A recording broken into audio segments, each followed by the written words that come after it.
Pour détruire Fally, il faut ramener des mensonges. La vérité de Fally blesse les autres. Ok.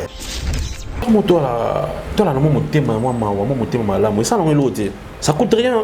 Ça coûte rien. Moi, le tombé comme on dit, que d'or certifié na Snap, on single d'or, on va polo, on va grande tournée, nous on va grand salle tout ça là.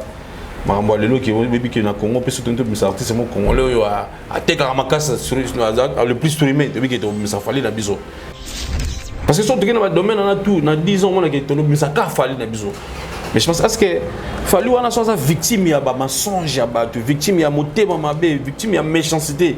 Est-ce que pour une fois dans sa vie, qu'on se défoule de sorte qu'on me recadre la situation shootée? Ce sont les gens là où on est riba, dans les réseaux sociaux. Message pour certaines personnes, les hommes c'est vrai. Alors, tu as des fautes. Pour la vérité, mais on a choisi. À trouver solution. Il a trouvé la solution. On a trouvé la solution. Le lot va tout commencer à des albums. Le lot va tout commencer à des photos. Le lot va tout commencer à des featuring. Le lot va tout remis. Moi anglais, moi français, moi rattrapage à vite fait. Ça dit les records de Lionel Messi parce qu'il a 7 ou 6 ballons d'or. Ça dit joueur toi tu bétané toi tu as bien mis. Ato tia bina mino. Ça dit on a toujours nié ba talent ya batouté, toujours nié ba grâce ya batouté, mais toujours le blaba record. Mais le lot on a besoin que non, fallait passer l'homme qui a le plus de records dans Mbogaro. Donc ça dit tombe ba ministère sous président qui soit porte-parole ba TV. Attends toujours chez Total télé des gens qui nous envoient peut-être des liens, on est dans Total. Trop y a peu de parole li ba droit dans film. Mais Moutako m'a amené sur la TV qui répondre à la mais pourquoi c'est Fally pour pas venir à la télé tout va célébrer émission tout va na ba là qui va sokol ba ti ba poutre ba il dit aux grand prêtre ba peine choisir na ba il fallait pas un centre d'intérêt en bien ou en mal nous allons tirer intérêt centre d'intérêt ba biso qui na classe to bien voilà mamolo bana sûrement quand c'est pas dans le papa en chic garade mbasi ah centre d'intérêt na considère c'est pour l'autre carrément mais son ennemi dans la donc ça des années fanatique qui va fanatique révolté quoi. Bonne chance à eux, bonne chance à eux. Je pense ils ont encore bonne chance à eux, bonne chance à eux. C'est-à-dire le Congo est tellement vaste avec plus de 70 millions d'habitants ou 70 millions d'habitants. On ne doit pas tout ce qu'il y a là-bas. Le pays est vaste. Tout la musique aujourd'hui il y a les pourquoi vous dites que jusqu'à preuve du contraire il y a le vrai disque d'or le gars qui fait beaucoup de choses en Yebi c'est le monsieur Fally donc ceux qui la FCC na baron ça la union sacrée et au contre la politique union ça union union sacrée vous un ennemi quand même c'est ça la plateforme là pour la mais la musique à Congo oui vous un ennemi quand même encore la mission de commission union sacrée to FCC on dit vous un ennemi quand même encore c'est la chouchouera dit oh Adric Matende abala Azizae. Mais pourquoi pardonner Oyoka Kate Yves Valérie Djibié Papi Matalatala Natia un sujet de prière Kassia Monayo échangeable Alain Visa Liv Caribou Salazonga Kilo Tumba Prince Tumbanyo Kevin Fileka Dodo Kabweku Tonton Lupwikilae Mawa Nangaye Alienga Nzoto Kila Azoksinga Motema Atikinga Pamba sans amour Mayele Sadiki Fondation Yassine Bilele Fondation Yassine Bilele Zosunga Sunga Kabo Fele Babola Bamama Baveve Oh Bilele Zosunga Yassine Bilele Mama Motema Malamu Fondation Yassine Bilele Zosunga pour papa, maman, na bato nyonso bazolanda biso, c'est fondatrice maman Yansine. Biso to eko ebisa bino kaka ke toza na fondation na biso ya ba veuve na ba orphelin o to sunga ba na quartier Changu na Masina. To sengi na ba maman nyonso o baza na motema ya kosunga. Na ba papa nyonso partout dans le monde o boza na motema penza ya kosunga bana na bino bango yeyo. Boya to sunga bana bitike, boya to sunga ba mama veuve.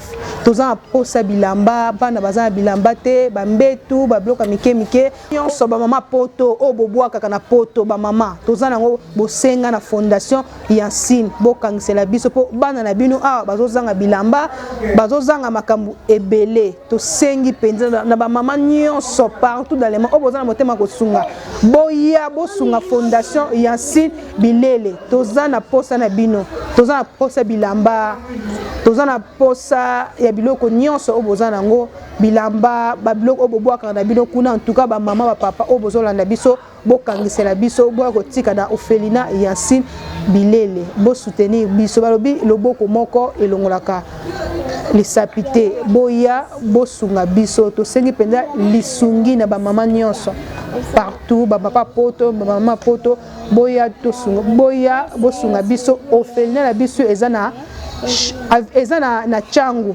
na Pascal quartier D avenue Chaba 31 numéro na biso pe ya téléphone ezawana toza pe na chaîne YouTube na biso Yansine Bilele TV toza na page Facebook ya fondation Yansine toza pe na site na biso www.yansine bilele tobengi ba mama nyonso tobengi ba papa nyonso boya tosunga Yansine Bilele mama social. Bye bye. Bye. Yansine Bilele, Fondation Yansine Bilele. Fondation Yansine Bilele, Zosunga. Sunga kabo fele babola ba mama ba veve. Oh Bilele, Zosunga. Yansine Bilele, mama motema malamu. Fondation Yansine Bilele, Zosunga. Changement de fréquence, changement d'adresse chez Djonga. Bolela kitro, oh, esika ya bino moko ezali te boyeba ke Djonga azuli bino solution. Azu esika ya ye moko akofandisa idéologie, esika oyo ba Congolais tout bakobanda koya kokutana na ndenge ya defwa te. Chez Djonga de, chez Djonga de awa bokokuta biloko nyonso bolingaka ya kotumba lokola ntaba ya kitoko pe elengi, soso ya kotumba, ngulu ya kotumba, poaso ya kotumba. Esengeli koyeba ke chez Djonga de bafongolaka kobanda mokolo ya mardi ti dimanche. Awa nde sika ambiance ezali kolala, adresse eza kaka se moko. Chez Djonga de weekend boza deja ya kosepela po awa ambiance elalaka awa na ndenge ya defwa te. Chaque vendredi bobanda kozwa Suzuki Luzubu 4x4 yende muta kosepelisa bino na ndenge ya kosakana te, oza kulia, oza komela, oza kopina. Pe chaque samedi ekobanda kozala nde CNN Alligator na ba artiste mosusu bakobanda kosepelisa bino na makinu ya defwa te na bakunga ya kosakana te. Et puis chaque dimanche sombele suka bisanga nde bokozwa les grands chanteurs Emile alias de Mingongo yende muta konde ko palola awa boko sentir betue ba ou différence yena. Tele mone namira ya nani chez Djonga de. Malolo. Oui frère, Babi Djonga. La Congolia. Futur. Hein? Nous te reçons la 50 boîtes. La Katakin, c'est Djonga. Chez Djonga. Soki olingo sala ba réservation obengi na ba numéro oyo pe bako servir yo joli kitoko. Chez Djonga de yango nde moboko ya ambiance na kati ya Paris. C'est naturel soit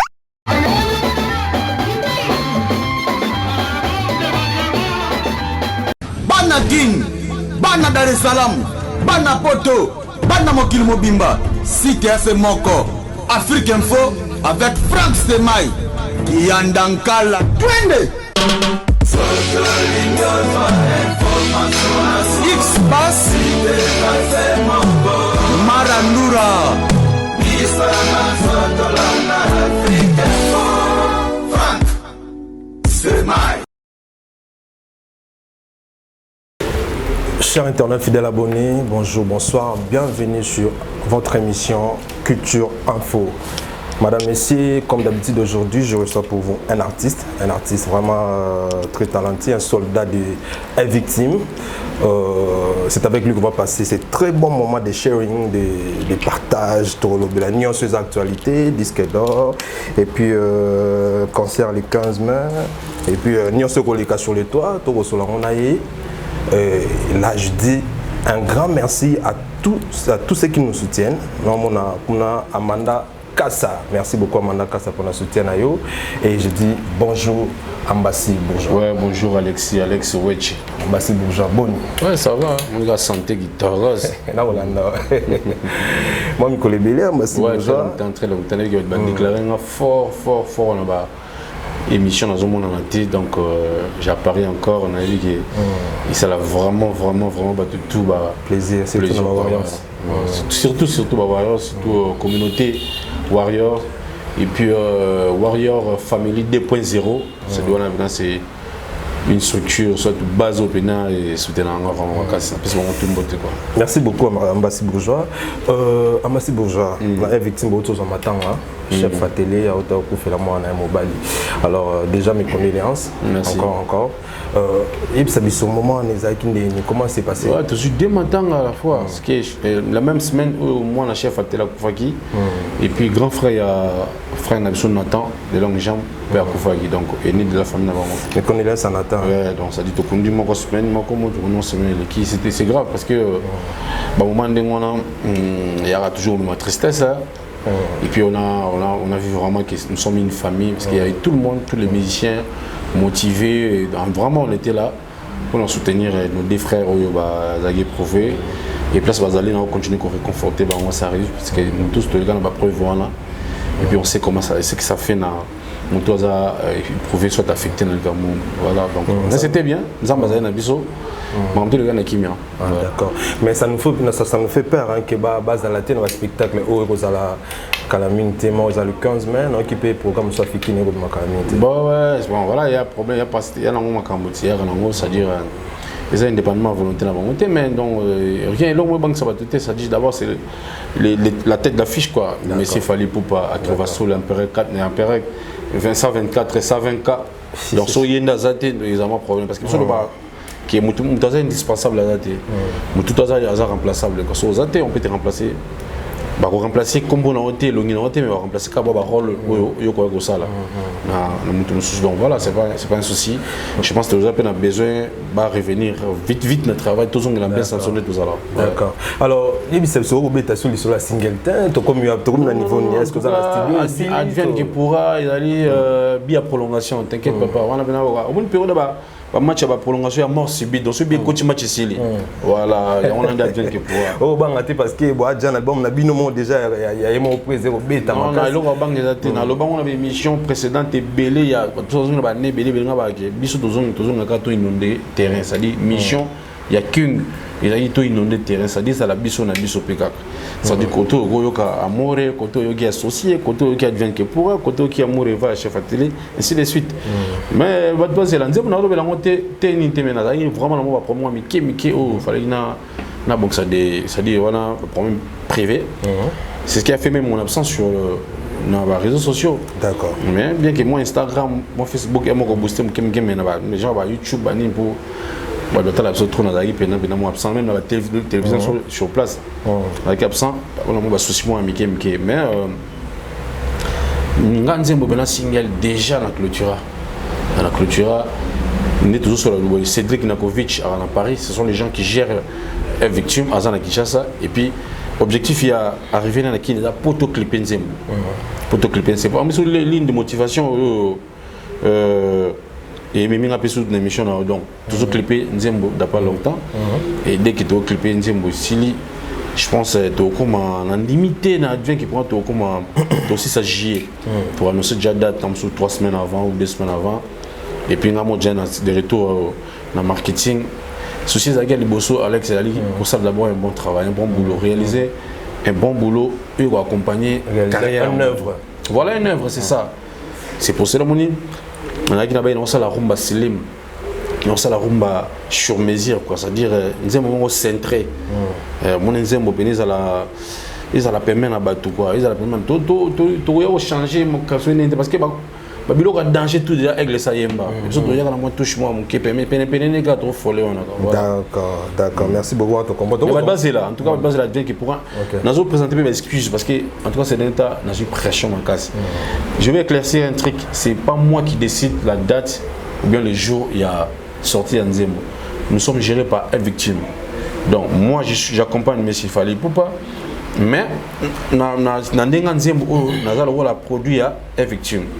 Effectivement, il y a un moment, il y a un temps, il y a quelqu'un qui nous dit que moment la patience, ce qui est important, c'est que tout ça ça bien. Voilà. Encore une fois, Ambassi Bourgeois, félicitations dans l'album qui tourne Tokos 1 parce que j'ai disque d'or. Le Boza un disque d'or. Bon, Ndenge Toyebi. C'est pour la première fois un artiste congolais a un disque d'or certifié na SNEP. Alors de Foufou Mwamba, mais ça là, c'est là, ça a créé des parlottes, ça a créé des noises sur les toits. Donc Badba Roloba qui ils a lokuta carrément lokuta parce que ma betine masikini azo déjà et puis Bamso Roloba qui ils a même disque d'or batu bazwa bino beaucoup créer on va créer. Bon batu baloba parce qu'il faut baloba. Parce que nous c'est de la matière, nous c'est de la matière. Fallait pour passer, c'est-à-dire voilà centre d'intérêt quoi, centre d'intérêt. Donc tout facturé intérêt naïe. Bon je pense biso to vendre raté na ba polémique au bas de balobara. Ce qui est important c'est que bien chez nous au grâce Penzamba biso tozo sala né moi mingi. Comme ça ba besoin de développer après. Je pense que biso to no ko la kalanga ennemi na ngaso na sepela noter. En tout cas, tout là, tu le vois, mango, vous êtes non sécataire. Ça, c'est pour l'autre, carrément. Mais son ennemi, dans la zone, donc, ça veut dire que fanatique, qui va fanatique révolté, quoi. Ça dit, maman, disque d'or. Mais bah, il y a 5 ans. Bon, biso, non. L'album, c'est 3 ans, je pense. 3 ans ou 4 ans. 3 ans et demi. Ouais, dans Zongagi, on a vu dans Kelly Charleston, les générales et tout, les Warriors, a tiré l'image moko. Nartali a vérifié, donc Booba avait réalisé un album en 2017, un disque d'or en 2020, 3 ans après. Ça dit, l'album pour ce disque d'or, ils ont après 30 ans au disque d'or. Ça dit, c'est ce qui kaka. Mon album est qui ça, Mitindo, pour certifier aux Anao. On comprend. Je pense, l'album Tokos c'était vraiment une expérience pour notre patron, pour la Fally Ipupa, pour explorer le monde d'Asika. Donc, il faut quand même avoir réflexion. À côté de challenge, il a été à côté et puis à explorer Mboka à Fandi, le loyo à un disque d'or. Je pense Tokos Dieu et que ça 3 ans pour ce disque d'or. Tokos Dena 8 ans que ça peut 1 an pour ce disque d'or. Par rapport à quoi? Par rapport à déjà Tokos est fondé dans il doit comprendre que non. Il faut que somba disque, il faut ça dit challenge quoi, va comprendre challenge, voilà la challenge parce que moi les amis na biso pena trotter. C'est de plus les occidentaux, surtout les artistes congolais et vont en Europe pour vendre akuna, na ba congolais ba na poto ba makamba. Mais les petits peuples, ba makamba dit ah, biso zo na Congo, surtout sanctionner exemple mbongo moi ko si 2007 to tini on a France parce que la na Fnac et comment ça point moko boyer. Na artiste na biso po asombani ule to sombala ngona Kinshasa awa et reconter na ngona na nyonso monde mais na Fnac ya France et quantité ba vente ka ça na France me compte monde ba ko explication wana et c'est ngaki comment je pense que ba comme sikoyo ya ouais ba doit se veiller quoi donc voilà voilà ba ba pena que des photos ça la voilà certifié voilà il faut comment ngona puis après ce qui va doit critiquer bon il permet à tout le monde de moi liberté wana ko batva bazo na bango voilà mais ndeka avec l'homme kolombo ko jambo ka bazo baté batamaile ba ali na mboko je pense à chaque fois un zo bako ako dérouter mtamaile moi ko zongse na nzela. Alors Fally Ipupa ko ça la émission mo écrire ba émission ebelé en tout cas écrire ba analyse écrire ba vie à bato ebelé sur l'internet aussi na ba émission normale que genre que Fally Ipupa il est trop orgueilleux na ba propos na une émission les cas qui wana en plus ba bi que non Fally Ipupa zo traiter ba congolais très mal genre que na ba propos na ya ko traiter ba congolais mal. Alors Ambassi Bourgeois yo vanda na Fally Ipupa est-ce que cela est vrai ma première question. Ou est-ce que et pourquoi Fally Ipupa nous fait ça? Mais je pense que vous avez regardé l'émission. Si réellement tu avais regardé, excusez-moi, tu avais regardé l'émission, il y a besoin de contenu quand même. Il ne faut pas tout démérer comme on a tout basico. Tout l'accès tout l'accès va fonctionnera. Je pense quand tu vas congolais à l'époque ce sont les gens là où on est dans les réseaux sociaux. Message pour certaines personnes ils ont demandé c'est vrai.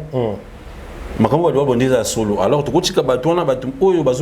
défaut pour vérité mais comme le fanatique révolté mais le bateau est victime mais message il faut revenir à la raison ça non ils ont menti regarde ça frère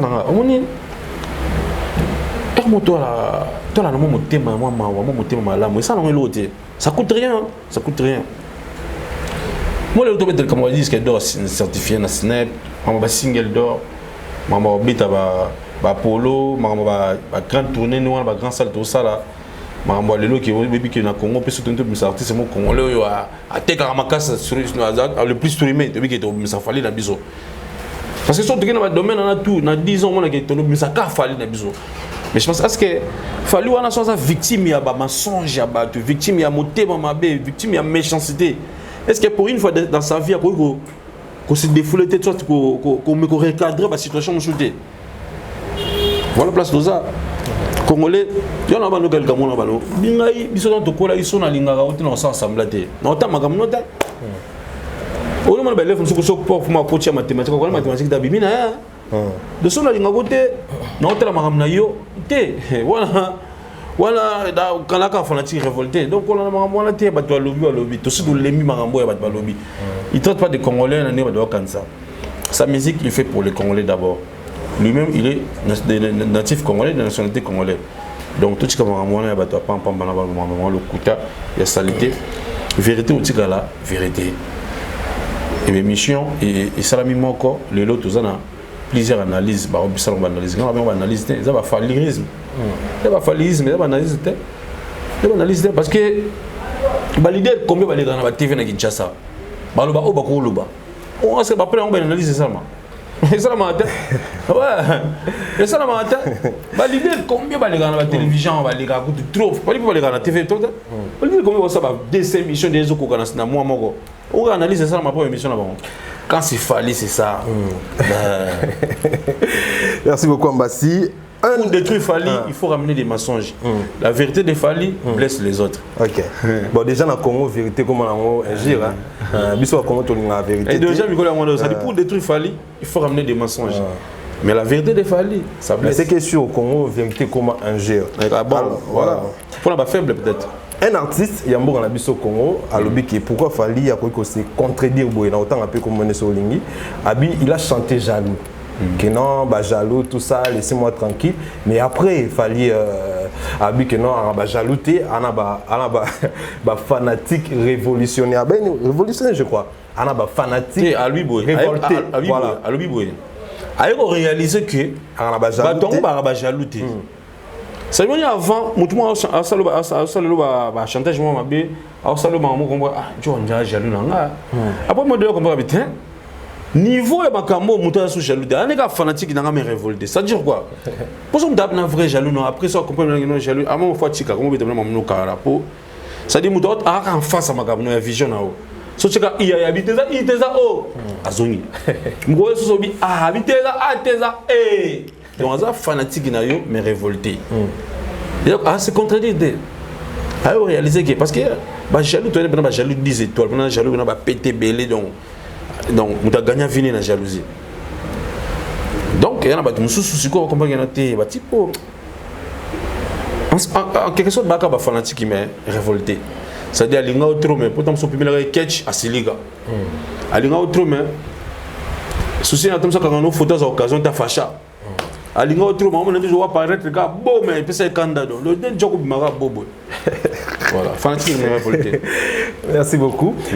Sarah Tola, arrêté, mais est-ce qu'il est fait arrêter par Fally Ipupa ou pas? Il y a victime et puis il auprès de Fally Ipupa. Dis-nous, est-ce que c'est Fally Ipupa qui l'a fait arrêter? Donc, Sarah Tola, à chroniquer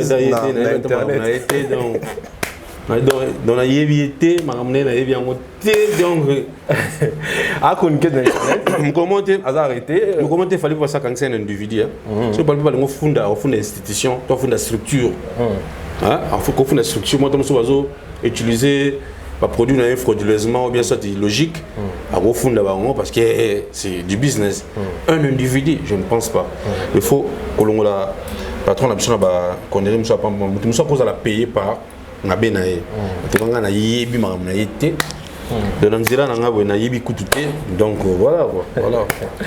Respect à mes enfants, respect à ma famille, respect à ma femme. Donc il faut ça dit Fally Ipupa lobi dans la première comédie, la première personnel la famille, il y a des gens derrière, musiciens, protagoniste, bazana ciment, voilà, pas protagoniste, bazana ciment, ba Hollande la maman. Tu es le musicien tu. Lobi ka protagoniste. Tu as pas musicien, sur la bien au monde, on l'accès aussi c'est il y a des musiciens ba ciment et à part le protagoniste. Alors du coup on Fally Ipupa lobi bongo après bazo directement qualifier Koffi Olomide. Mais est-ce que tu penses que Koffi Olomide a causé derrière Mamba Fally Ipupa, lui qui est son enfant? Je sais pas. Musical. Sinon si je pense pas et puis je sais pas moi. Je sais pas donc les mots aigle. Est-ce que autant comment me douter? Je pense à la base comment me douter. Il a compliqué quoi. Comment me douter et puis moi je peux jamais être là pour citer les noms de gens. Déjà la situation je maîtrise pas bien. Et donc voilà quoi, voilà, jamais quoi, jamais. Mais est-ce que tu as connu Wenge Musique à Maison Mère? Oui. Oh. À Kinshasa, moi la kin, on a Wenge Musique à Maison Mère. Il y avait une option quoi. Musicien les sous. Yo kapena Eli capteur dit tata mbungi ndisi bango vraiment tu fais bon siko moni Wenge Musique ana ozo lobana bazongi sous lelo ba recel la biso album initié par Ferregola. Penses-tu que ba repé sa biso biloko kitoko comme à la belle époque? Mais pourquoi pas bonne chance à eux je pense ils ont encore bonne chance à eux. C'est-à-dire le Congo est tellement vaste avec plus de 70 millions d'habitants ou 70 millions d'habitants. On ne doit pas tout ce qu'il y a là, le pays est vaste. Tout la musique n'a pas aujourd'hui il y a les pourquoi vous dites que tout va falloir parce que jusqu'à preuve du contraire il y a le vrai disque d'or, le gars qui fait beaucoup de choses en notre Yebi, c'est le monsieur Fally. Bien qu'il y a tant de musiciens, ça l'histoire en beaucoup en tout cas.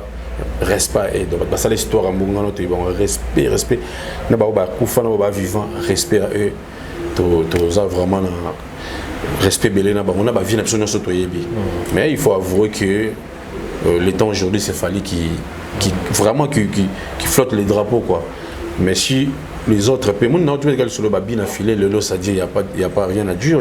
Il y a des robins au monde, il y a tout le monde, il y a des gaz maouetté, il y a maïs au Fabregas, donc ça dit, tout le monde, tout le lot, a coupé ça, édifice n'est pas en boca. Donc, ce qui, la FCC n'a pas.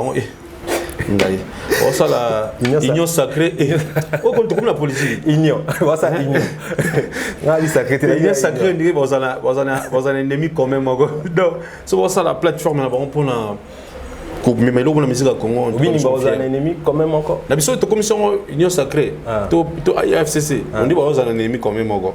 C'est que tout ce qu'on a la musique. Non, tu pas politique, comme la politique. Tu as la musique. On a vu le quoi, ils apprennent la force, il y a la musique à Congo, je pense c'est important. C'est vraiment important. Et on attend de la bonne musique qui n'a pas en avant. Voilà. D'accord. Tu l'as dit, Fally Ipupa le bi l'année prochaine, beaucoup de albums à Rumba. Il y a 12 titres, si je ne me trompe pas, 12 ou 13 titres. Mais vous ne voyez pas que beaucoup saturé, ils sont là. Il y a besoin de ces là. C'est-à-dire mon mélodie, mon musique, il y a un autre il faut donner la musique na il y a la musique, il y a mélomane, fanatique, il faut leur donner de la matière, c'est important. Musique, il y a de Sarah Mers, musique, il y a de compagnie, il y a de Kofa, ça dit tant d'inspiration, il faut partager ça. Artiste, ça va être bon, comme ça, inspiration, l'équipe. Et on a mis Colo, donc on a tokos des, donc il y a un massacre, quoi, donc on a évité, quoi. On a évité les gars. Moi, à chaque fois quand Aigle le baga, ils m'ont compris, quoi. Mais on me dit que tu vas comprendre, tu vas fanatique révolté, ça dit au bout il est là mais logo salé encore. On va changer en forme non, j'ai une démarche de rester voilà quoi. Donc merci beaucoup. Alors Rumba je pense qu'ils ont la tuerie à danger. Ils ont tuerie fort, il a tuerie. Mais pourquoi déjà quand des contrôles ça 12 titres à Mukede. Non, on a tosé là, on a soukané tosé là, on te parce que René a dit tous les 12 titres. Parce qu'on est Aigle à innover, ce qu'ils a innové de temps en temps, il essaie toujours d'amener des nouveaux trucs, des nouveaux touches. C'est-à-dire, Aigle. Vous vous sentez à l'aise tant à ça album Rumba, tant à ça la autobiographie urbaine internationale. Nous sommes les bino accompagnateur. Vous vous sentez à l'aise na côté. Il y a une question, il y a une dame qui réside en France, à Guadeloupéenne, la mannequin guadeloupéenne, Amélie Boutan. Ta vie dans l'IP Blaise le fashion na tuna ngai omoni déjà faut battre ba elo mongo nous on accompagne la vision de Monsieur Fally Ipupa. Nous c'est le groupe d'accompagnement. Des fois effectivement la structure ça label c'est pas le nom du groupe nous c'est le groupe Fally Ipupa donc biso on nous a recruté pour accompagner Fally Ipupa donc on accompagne sa vision. Donc, elle a besoin de savoir on est là. Ça veut dire que notre projet, en tout cas, je vais faire celle. Voilà. Ça ne nous dérange pas. Ça dit déjà, nous avons accompagné vision. Ça dit,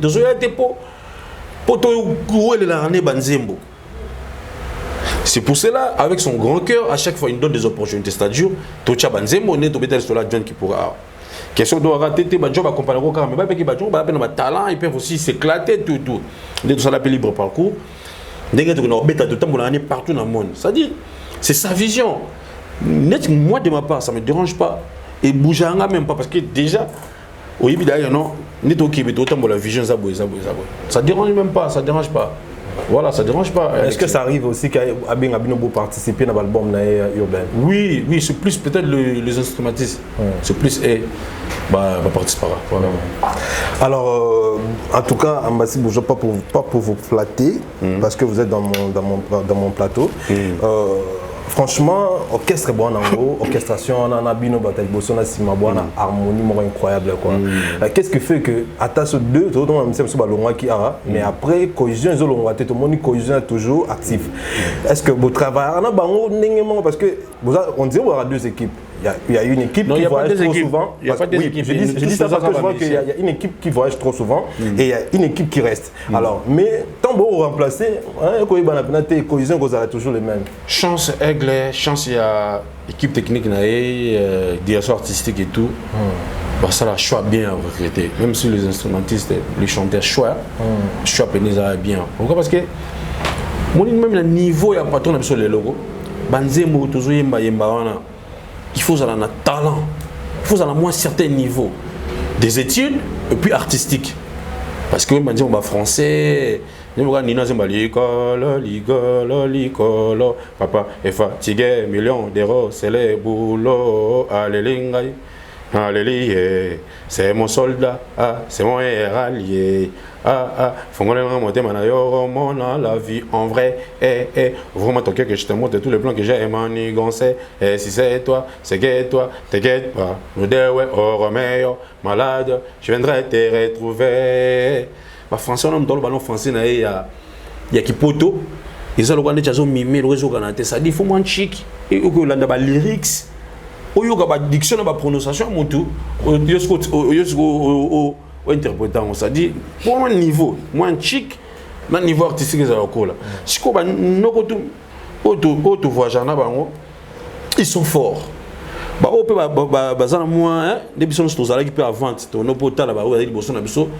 Donc tout on a dévoré au travail danger. Ça dit dépêche indispensable à Zate. mutu to ko sala onga na ko sala ngape na ko sala om to ko sala c'est la capacité tam su ya octave na to ya voilà donc c'est ça donc tout ça vraiment groupe mode de professionnels c'est pour ça qu'on a tout ça la façon de vivre bien que tam su biso bambasser mo to ya tout l'exmo ba to ke ba logique mais tapé ba to banzelo bo luka wana. Mais dans sa chez nous, c'est d'abord l'art qui prime, quoi. C'est d'abord l'art qui prime. Il faut prioriser à l'art. Et puis, il faut qu'on se le dise, nous, on est en train aussi d'apprendre, papa. C'était pas notre musique, c'est que tout ça, les lots. Chérie, fini, kangali, puta, maman. On se soutient là, kolinga, kakayo, tout ça, il n'a pas awa. Mais le monde, tout le monde, il m'a dit, tout le monde, elle m'a dit de faire dormir bébé, pouvoir concevoir notre bébé. Et quand tu fais noir, il faut piloter. Je perds midi soir, il faut piloter.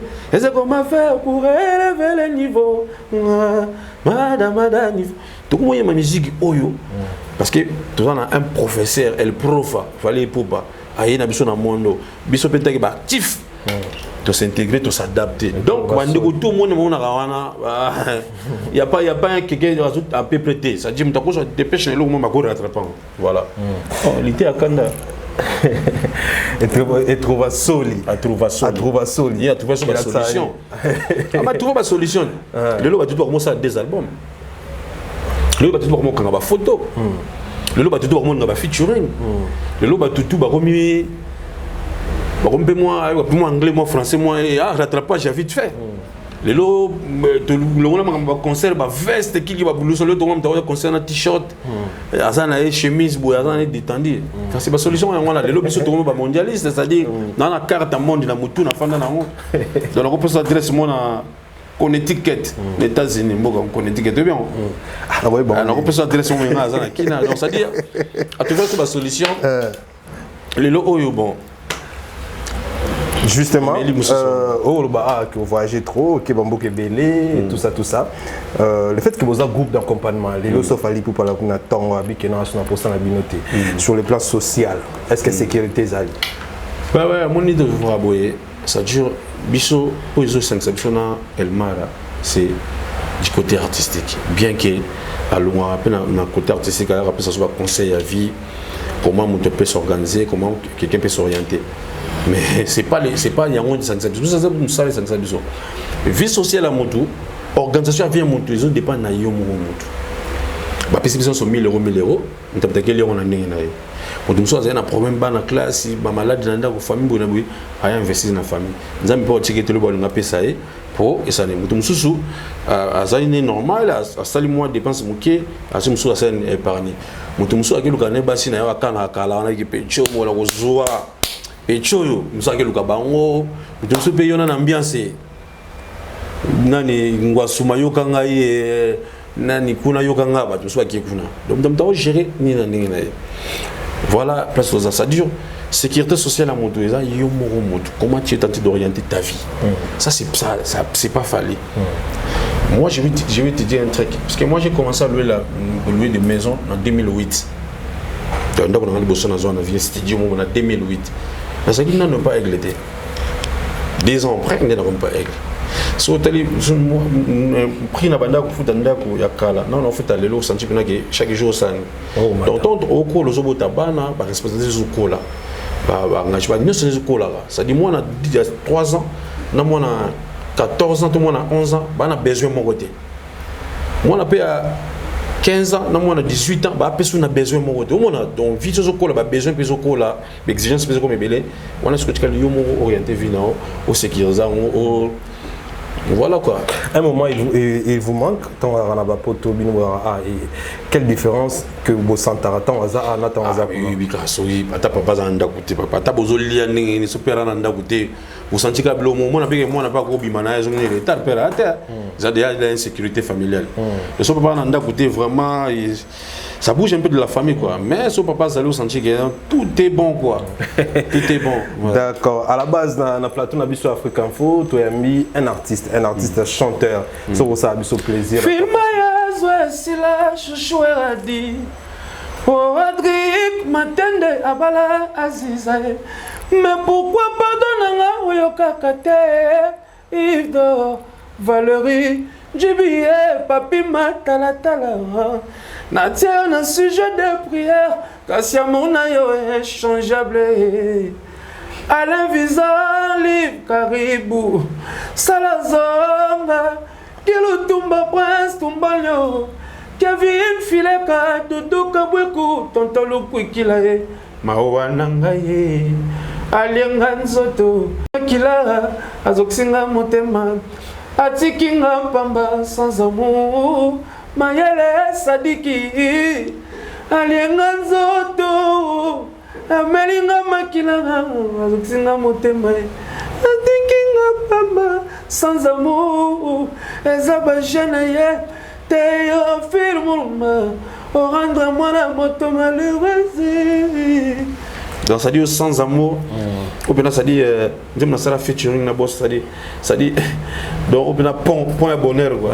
Déjà félicitations à vocal là, félicitations par rapport à donc ah ben non voilà la nzembo. Alors on a ton course de tout déguster ce mot le mot qui a ton course de tout ça de chini. Loi amant on est au pesa ma mikolo, amant. Amour.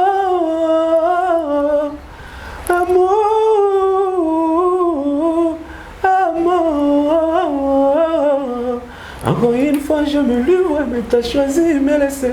Une page se tourne dans mon livre que mi amour m'a blessé. Je t'aimais à mourir, mais j'ai fini mal aimé. Sans toi j'ai du mal à vivre. Dis-moi qui a eu tort, qui s'endort plein de remords. Nana linga yo mingi, je t'aime jusqu'à la mort. Zongalanga, zongalanga, mon bébé. Hey, zongalanga, amor, amour, amour, mon bébé. Pour toi j'ai tout donné, mais toi t'as tout gâché. Ah non, Nzembo il a dit ça. Nzembo, moi surtout Nzembo, elle logique, moi tellement Nzembo tu aimes pas. Après nous appelons mon Kiti. Ah bon Kiti. Pour toi j'ai tout donné, mais toi t'as tout gâché. Ambassi bourgeois moto swag, on a baxi chanteur. Félicitations. Tes copains de chant. Tout ça tous mes copains maintenant engagé la biso ça. Voyez maintenant Robina. Tomo Kendanase, Tomo aussi ça venait mission la biso déjà. Là je dis un grand merci à l'ité à Kanda na Monazana. Mbote bien Dubaï, zoko gaïso. On a ça. On va venir au ba Rotana. Venir là. Tu es au lobby. C'est Dubaï ça va, tu es à Kanda. OK. Donc merci beaucoup. On est vraiment crocheté. On a sous émission, on a vu aussi ça jamais 5 étoiles les 15 mains. Ouais. 15 mains Rotana Plaza Hotel. Sold out, guichet fermé. Merci et félicitations. Ça dit c'est moi ce monsieur qui peut le faire. Ça se goût autotune en live. C'est moi ce monsieur qui peut le faire. Non, ça dit quand on veut ramener un peu de waouh on a un spectacle dans le biseau ça là. Ça dit mais moi le mot ça dit de lumière ensemble on a tout. Le lot on a pas encore casse tout bien trouver ça. Le retour sur mon on va pas ça on t'inquiète là que tous les instruments les instruments il paraît ils a micro il arrête tout les instruments. Bon en tout cas bah on a tout aux jours on a bah on le voit kakaso aigle là lobby. Avant bah on le voit là monter. Ah bon avant on le voit avant bah il a sauvé ma camoufle quoi. Tala biso nous sommes aussi des musiciens, nous sommes aussi un groupe. Et puis Lelo, je vais avouer aujourd'hui, des fois on fait la fausse modestie, mais j'avoue aujourd'hui qu'il est le numéro 1, il y a Moga musique à Mogo Fallait Bouba. Que les gens m'excusent. La vérité, ça va toujours blesser. Tu as les arguments pourquoi on s'excuser? Non, ça dit on s'excuse pourquoi? Les gens, ils sont censés que tout ça la fausse modestie. C'est-à-dire, même si tu es le meilleur, tu fais semblant de dire non, je suis parmi les 20e et tout. Tu vois, les gens veulent ça. C'est-à-dire, il y a la vérité dans la bouche, mais il faut toujours tout voiler. Mais en tout cas, moi, si je vais blesser les gens, je m'en excuse. Dans ce cas, la vérité. Aujourd'hui, il fallait passer le numéro 1 de cette musique congolaise. C'est-à-dire, il a plus de records que tout le monde. On va vivant. On a des records pour les gars. Ambassi vous avez la beauté sur le la santé de l'équipe en tout. Non, nazo ba tela l'équipe tout parce que tant on va que non, ça dit il a plus de records. Ça dit il faut nuance mais moi nuance il a plus de records. Quand je dis les records, ça dit les records ils ont la récompense. Records ils ont la barre. Ils ont la récompense. Ça dit les records de Lionel Messi parce qu'il a 7 ou 6 ballons d'or. Ça dit joueur toi to bétané no toi tu as bien mine. ato tia bina minu ça dit on a tozo nier ba talent ya batute tozo nier ba grâce ya batute mais tozo le blaba record tu vois un peu donc tozo nier ba talent ya batute tozo nier ba ninte mais tozo le blaba record grand et ba na record voilà parce que on a dame sauté à boy ba tout ta fini ba talent ba sauté les talents restent les talents quand tu es bon mais les lots on a zo que non fallait passer l'homme qui a le plus de records dans Mboga. Donc ça dit, tant ministère, président, qui soit porte-parole, TV, attends, tous ceux qui sont dans la télé, des gens qui nous envoient peut-être des liens, on est dans ce tali. Trop y a peu de parole, il va droit dans le film. Mais Moutako va m'amener sur la TV, il faut répondre à la mais pourquoi c'est fallu pour pas venir à la télé? Tout va saluer l'émission, tout va. On a pas là qui va secouer, va poudre. Il dit aux grands prêtres. Au stade, son supporter, déjà, mais ils sont dans un danger. Tu vas dans la barre, il faut socola, il faut masso fali pour lobby. Il y a que somme au linga mutute, kokibé mon amnete. Ngai so za nemi na ngati lite kana za so to koza te atache magolo kwa mango ba chika leson na mutulo kwa papa so mango non sekati atazo kosa na métier na sekate donc na kipake te talingati so nti mutako kosa na métier yo sala koloba te te akosa ka ba tune parce que ndeti ngati na déconsidérer na nzela nanga na ngo yoka message nete. Donc voilà, donc ça dit que nous parce que aigle les gars. Bah peine à choisir, n'a pas il fallait pas un centre d'intérêt. En bien ou en mal, nous allons tirer intérêt. Centre d'intérêt, bah biso qui n'a classe bien voilà. Sûrement. Quand c'est pas dans le papa en chic garde. Ah centre d'intérêt. Dans considère dans cette émission mon dimanche. Na grand frère na chilo golé. Parce que l'autre on a combien d'émissions internet et puis on a do saliboué, bogi sala ba émission mususu. Yo na on a habité. Non, c'est que ça la banaliste, ça la falisme. Il y a ce banaliste, ou des falisme quoi. Ça n'engage que toi, tu le la Plaza. Plaza Hotel. Rotana les 15 Oyo, sold out d'Ababier et Cécilie, Batubaya et Belé. Et ça de quelle heure? 18h on commence, 21h, je pense, 30 ou 6. Donc 3 heures du temps. On a un souci pour la bateau. J'ai une très grande délégation. Et le time qui est basé à Bafi. Sold out, 350 $. Nazolela pena do babiye za souté nazolela ba serre bazana bazol donaso que non na yebi kututé na habité mais on dit aigle senga qui fikine pezala li moi li banda po bien que biso biso attaque concert ça bala to créer toujours moi place VIP et ça ngade to créer moi VIP moi mutavandi abi ka foot moi comme moi 50 balles na azo moi on peut pas bien donc en tout cas boya beaucoup de spectacle parce que nous c'est des spectacles biso to mettre comme musique moi ya comme le cahier de charge avec Mamoto questionnaire na oso ba question déjà calculé on a sali to banda ya te que Vepichen, tout ça n'est une idée. Ça dit ton bandit, pam, musique est si la tête si muta toki, ok, l'engambo on a eu, à Sénin. Ok. Je mets ta musique moi en démon. Donc la musique, ça dit on a mis non. Nous aimons banda bina lumière, non que la boyer, mais fait côté ça, pam, ça dit domina. Donc chronomètre, ça dit ba promo go boya. Donc tu mets ta musique à baba la théo. Musique on a ba fandi, a bini, a ok lengi. Alors que les gens sont qui toquent donc balati propre par sur la parfum senti bien que oui Frank Stemai pour un concert on a sur la temps on a évité comme ça Frank Stemai message non soit arrêté concert et comment peut dire il y a boinane ils ont à souder quoi. Merci beaucoup Ambassi Bourgeois tout comme quasiment la fin émission la biso dernier mot de la fin et puis dédicace. Voilà en tout cas merci toujours remercier mes communautés warrior pour après on a bis na patron de Sofali Poupa donc date quand on va caler le 15 déjà c'est pour Rotana et puis bon séjour vacancier et tout diaspora tout na Kinshasa advient que pour ma chanson Ezoya tenez-vous prêts Zemwane Oyakaka advient que on a des hors du commun quoi Ezoya et puis c'est une émission spécialement na Ani Musulu pour la crème des crèmes Annie Moussouloukou, on a dédié une émission très spécialement à elle. Et puis, sœur Irène Massiando qui a à Bundes, Mingi, ministre et aspect boss Yamboka, on a participé à Valérie Njubi, Chichouna Ira de la Blanche, et Anna Lady Ira de Femme Complète. Donc, Ergim Boyo, il y a la reine Domingos, Yves Djou Unite, il y avait déjà le 11 ans à Djana Mboka. En tout cas, il y a Yves le bouclier, très spécial à vous, Yves le bouclier. Et puis, il y a beaucoup de salam, beaucoup de salam. Les moulins, on a beaucoup les athlètes, tout. Il y a un depuis l'Angola, j'étais sali. Et puis, sans oublier, il y a les sommets, le président Dieudonné Kishiko. Il me colle équipé quoi. Donc, il me dit, il y a adjoint qui pourra dire que Kishiko, on a pu se battre. Et puis, Oscar Maritou. Oh, mon frère Oscar Maritou, le bitivore. Monique, tout ça, de mettre comme belé. Oscar Maritou, voilà.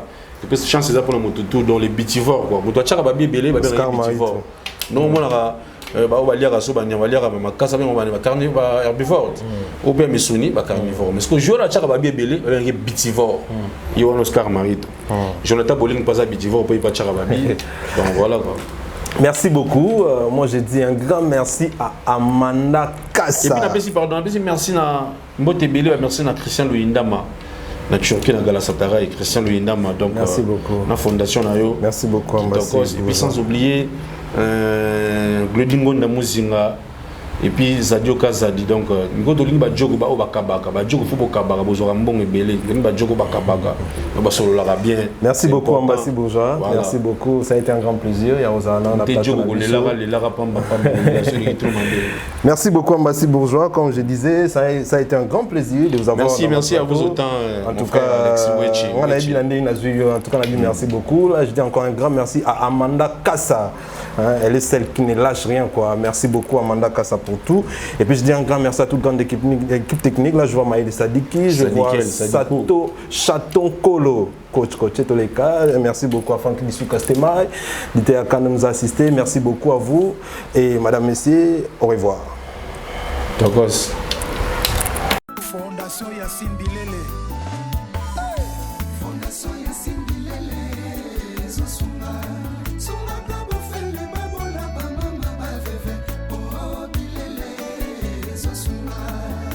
Yassine Bilele, Mama Motema Malamu.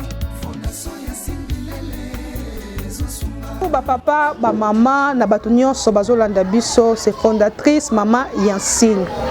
Biso toye ko ebisa bino kaka ke toza na fondation na biso ya ba veuve na ba orphelin o to swanga ba na quartier Changu na Masina.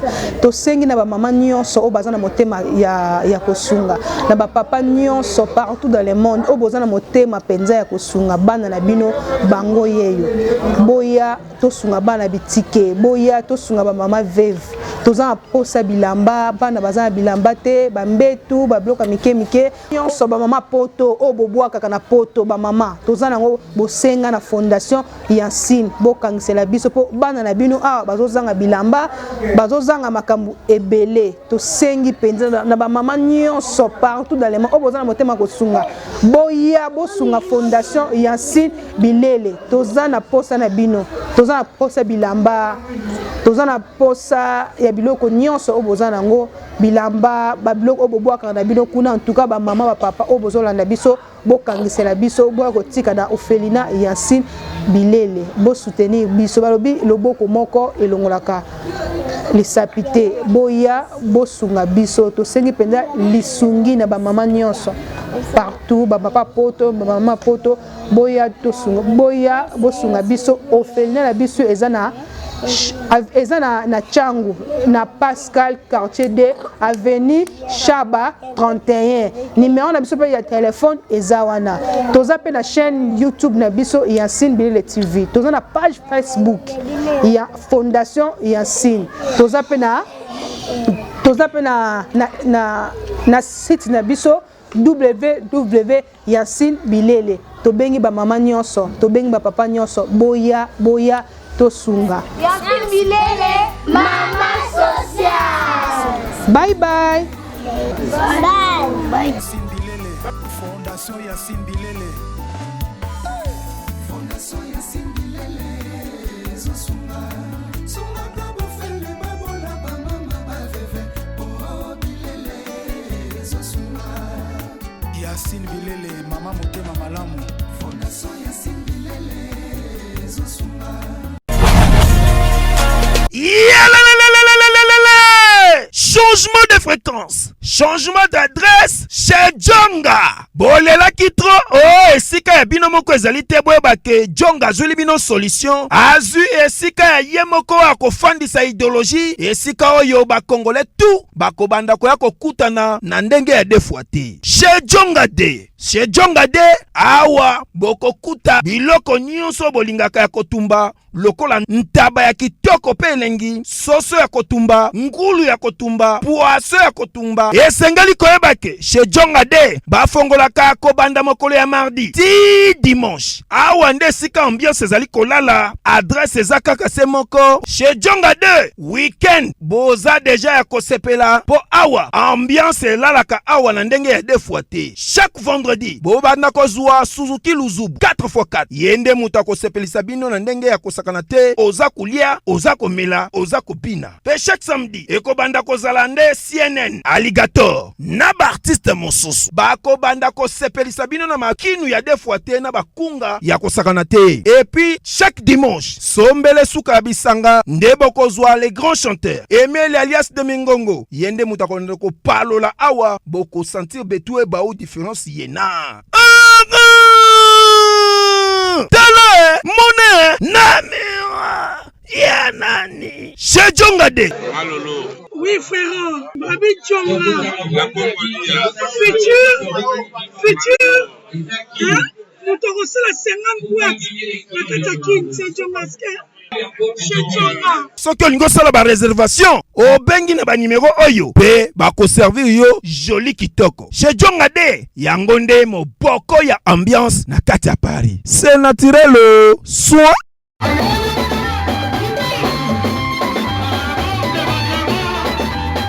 Bana King, Bana Dar es Salaam, Bana Poto, Bana Mokili Mobimba, CTF Moko, Afrique Info avec Franck Semaï, Yandankala, Twende.